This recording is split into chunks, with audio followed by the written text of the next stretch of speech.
নমস্কার। সামনেই বিধানসভা ভোট। এই ভোটের আগে বিভিন্ন রাজনৈতিক দল তাদের কর্মসূচিগুলো নিতে কিন্তু শুরু করে দিয়েছে। একদিকে বিজেপি, অপরদিকে তৃণমূল কংগ্রেস। বিজেপি তাদের পরিবর্তন যাত্রা করছে, তৃণমূল কংগ্রেসও বসে নেই। তারাও ধর্ণা মঞ্চে গিয়ে পুরো ধর্ণা দেওয়া শুরু করে দিয়েছেন। এই বিজেপি, এখন প্রশ্ন হচ্ছে যে বিজেপি কি তাদের পুরনো ফর্মে রয়েছে, নাকি তারা তাদের আপডেট ভার্সনটা নিয়ে আসছেন এই পশ্চিমবঙ্গে? কেন বলছি, আসলে বিজেপি আগে তো বলে থাকতো না যে আমরা হিন্দুত্বের কথা বলি, আমরা মেরুকরণের কথা বলি। বিভিন্ন রাজনৈতিক দল তো এমনটাই অভিযোগ করেন। তো আসলেও বাস্তবতা তো সেটাই যে বিজেপির নেতারা বারংবার হিন্দুত্বের কথা বলতেন। এখন দেখা যাচ্ছে তারা হিন্দুত্বের কথাটাকে পাশ কাটিয়ে গিয়ে উন্নয়নের কথা বলছেন। কেন বলুন তো? কারণ আগে অতীতে দেখা গিয়েছে বিজেপি এই ট্যাকটিক্স খাটিয়ে কিন্তু পশ্চিমবঙ্গে জিততে পারেনি। তাদের একটাই টার্গেট ছিল যে হিন্দুদেরকে আমাদের পাশে নিয়ে আসতে হবে, মানে আমাদের সাথে হিন্দুরা থাকলে আমরা রাজনৈতিকভাবে একটি সবল দল এবং ক্ষমতাবান দল হয়ে উঠতে পারবো। যে বিজেপি অতীতে লক্ষ্মীর ভাণ্ডারকে ভিক্ষাবৃত্তি বলতো, সেই বিজেপি কিন্তু আজকের দিনে দাঁড়িয়ে লক্ষ্মীর ভাণ্ডার বাড়িয়ে অন্নপূর্ণা ভাণ্ডার সেটার নাম দিয়ে তারা 3,000 টাকা করে দেওয়ার প্রতিশ্রুতি দিচ্ছেন। তাদের কেন্দ্রীয় নেতারা পর্যন্ত এখন বলছেন। আগে শুভেন্দু অধিকারী থেকে শুরু করে শ্রমিকবাবুরা বলতেন, এবং আজকের দিনে দাঁড়িয়ে তাদের কেন্দ্রীয় নেতৃত্ব, মানে ওই গিরিরাজ সিং বলে একজন রয়েছেন সেই কেন্দ্রীয় নেতা, তিনি এসে পর্যন্ত এই ধরনের প্রতিশ্রুতি দিচ্ছেন। তাহলে আপনারা বুঝতে পারছেন যে ধর্ম থেকে সরে গিয়ে রাজনীতিটা কোথাও না কোথাও প্রকল্প বেসড হচ্ছে, ধীরে ধীরে স্কিম বেসড হচ্ছে।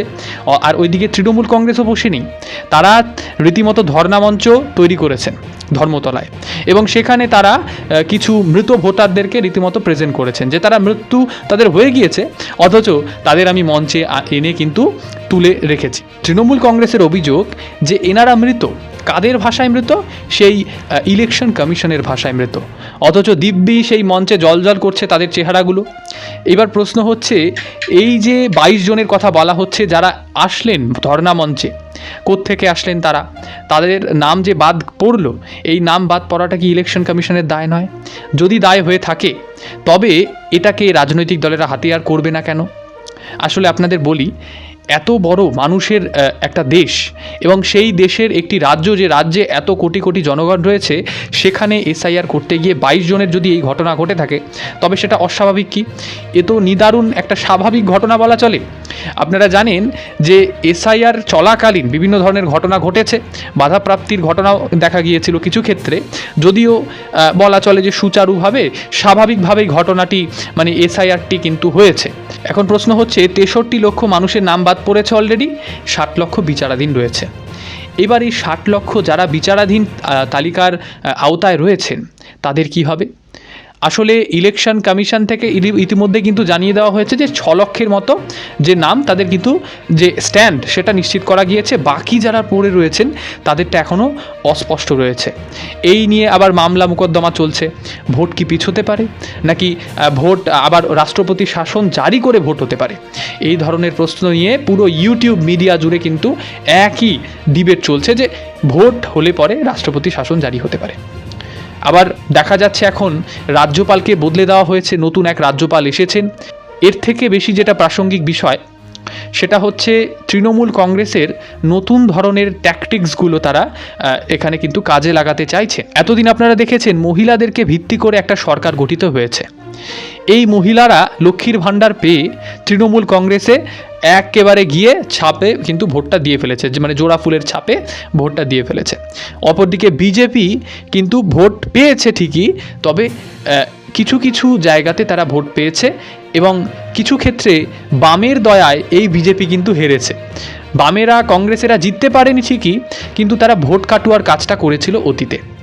এখন তৃণমূল কংগ্রেস হয়তো বুঝতে পেরে গিয়েছে যে লক্ষ্মীর ভাণ্ডারে শুধু কাজ হবে না, মানুষকে বোকা বানানোর একটা মানে লিমিট থাকে। দুবার বোকা বনে গিয়েছে মানুষ, আরও একবার বোকা বানতে যাচ্ছে। হিন্দিতে যেটা বলা হয় যে ফুল বাননে যা রাহা হ্যায়। তো সেই বোকা হওয়ার আগেই তৃণমূল কংগ্রেসের সুপ্রিমো ঘোষণা করে ফেললেন যে যুবসাথী বলে একটা প্রকল্প আমরা চালু করব।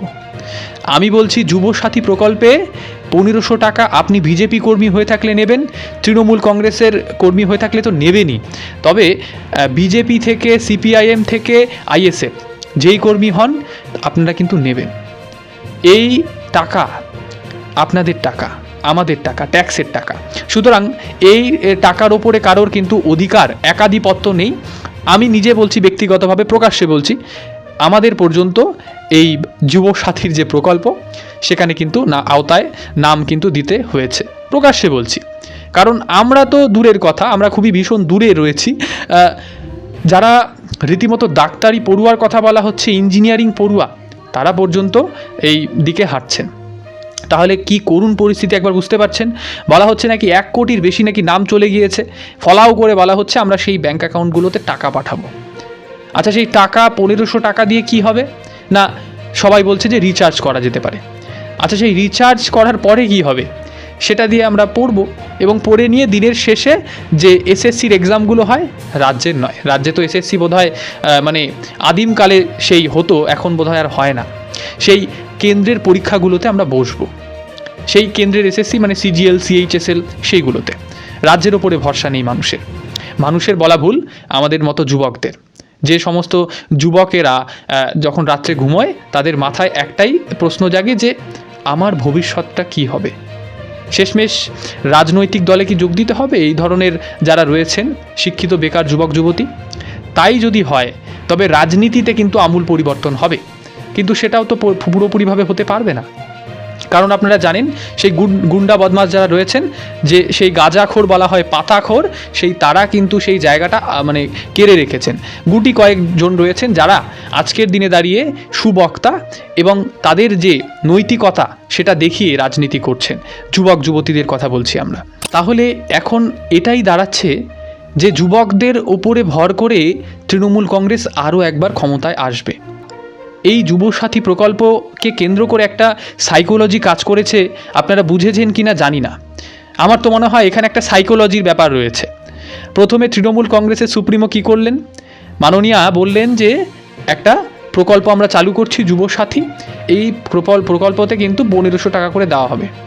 তবে একটা খবর রটে গেল যে যারা স্বামী বিবেকানন্দ স্কলারশিপ পান, যারা অন্যান্য ধরনের স্কিমের সঙ্গে যুক্ত রয়েছেন, কোনো স্কলারশিপ পান, তারা হয়তো পাবেন না।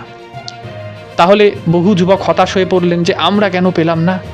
তার পরবর্তীতে দেখা যাচ্ছে তৃণমূল কংগ্রেসের সুপ্রিমো তিনি আবারও ঘোষণা করছেন যে যারা স্কলারশিপ পাচ্ছেন তারাও এই কিন্তু 1500 টাকা পাবেন। তাহলে এটা একটা সাইকোলজি কাজ করলো যে আমরা পেলাম না, প্রথমে ভাবলাম, এখন আমরা পাচ্ছি, আমাদের একটা স্বস্তি আসলো। আমরা সেই 30,000 টাকা চাকরি পেলাম না, কিন্তু একটা আমাদের স্বস্তি আসলো সেই 1500 টাকা পেয়ে। পরবর্তী সাইকোলজি কি? উনি বললেন আমরা পরবর্তীতে দেবো, মানে এপ্রিল মে এই মাসগুলোতে দেবেন। কি একটা কন্ট্রোভার্সি তো চলছিলই, আপনারা জানেন।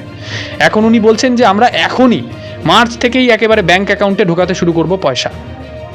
তাহলে এটাতেও একটা সাইকোলজি কাজ করলো। সাধারণ যুবক যারা রয়েছেন, মধ্যবিত্ত যুবক, তারা ভাববেন যে এখন আমরা পয়সাটা পাচ্ছি, এখন তৃণমূল কংগ্রেস যদি ক্ষমতায় না আসে তবে কি আমরা সেই পয়সাটা পাবো? বিজেপি যতই বলুক আমরা ক্ষমতায় এলে সমস্ত প্রকল্প জারি থাকবে, সবগুলো তারা পাবেন, কিন্তু সেটা আদেও কি ভরসাযোগ্য সাধারণ মানুষের কাছে? এই প্রশ্নটা রাখলাম। আপনাদের কি মতামত রয়েছে এই বিষয়ে নিশ্চিতভাবে লিখে জানাতে ভুলবেন না। আজকের মতো এই ভিডিওটি এতটুকু রাখতে হচ্ছে।